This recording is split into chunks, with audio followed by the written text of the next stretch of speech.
मैं एक बुलबुल रोंदी डिठी कर कर याद बहारा। मैं पुछया क्यों रोवें बुलबुल फिर खिलसन गुलजारा। बुलबुल आख्या बाग खिला फिर मैं ना होसा ते बाग मेरी किसकारी। रोंदी रोंदी मैं मर जासा इस कजिए दी मारी।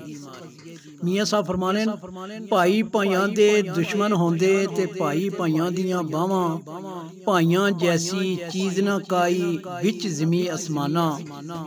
अगे फरमाने माँ पे मरन ते कमर त्रुटदी ते भैन मरे दिल जाई। 14 तबका पोवे अंधेरा जिसदम मरदे भाई। माँ पे मरन ते कमर त्रुटदी ते भैन मरे दिल जाई। 14 तबका पोवे अंधेरा जिसदम मरदे भाई।